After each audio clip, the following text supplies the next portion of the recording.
Tara, lakad-lakad tayo. Lumipad at humanga magsamahan ng ating mundo.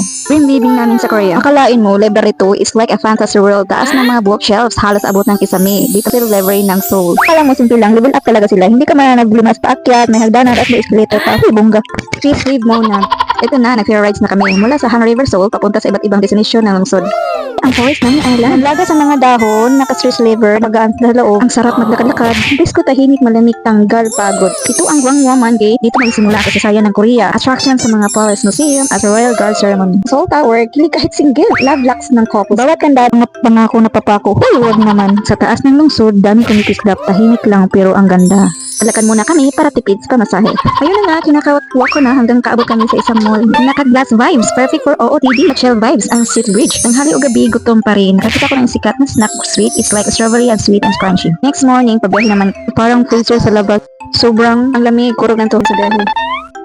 Bucket list ko talaga to. Kahit feel ko phone, go pa rin ang person for the not sliding. Huy, ang saya. Alam mo yung feeling nakabado ka muna tapos bigla kang tawa na lang. Hahaha, ganun yung feeling sliding. Sa una inisip mo, okay lang ba to? Hindi ba ako mahulog? Pero andun ka na, tuloy-tuloy ang ikot. Ang bilis ng hangin sa mukha mo. Wala kang choice na tumawa. Hahaha, parang bumalik ka sa pagkabato. Yung tipo mo lang inisip, problema, dos o stress na nilang pero ang saya.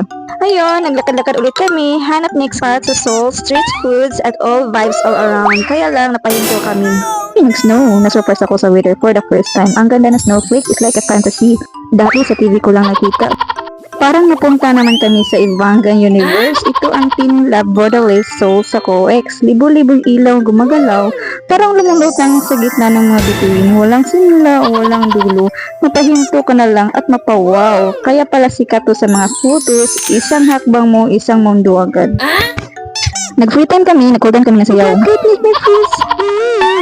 That you gotta Corinthia how you see you love me you and Fortuna how you see you love me you and Fortuna how you see you love me original. Paglakad ko sa Seoul, may kwento, may pagod, may tawa, may mga sandaling hindi ko nakalang maranasan mula sa simpleng kalsada hanggang sa mga lugar na dati na pananoon ko lang. Hindi madali kasi kailangan ng pera pero sulit. Dito ko natutunan kung may pangarap kaya pala. Salamat Seoul hanggang sa muli.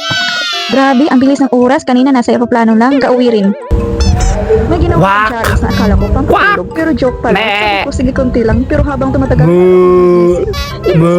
napuyat, isip, sinsya, ayaw ka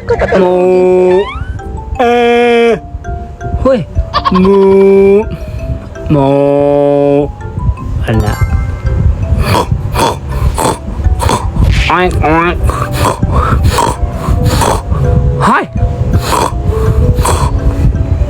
Oink. Hi. Oink. Oink. Oink. Oink. Hayop ha. Oink. Oink. Oink. Oink. Oink. Oink. Oink. Oink. Oink. Oink. Oink. Trying hard, Peter's Buna, panibagong abitur ng bukas.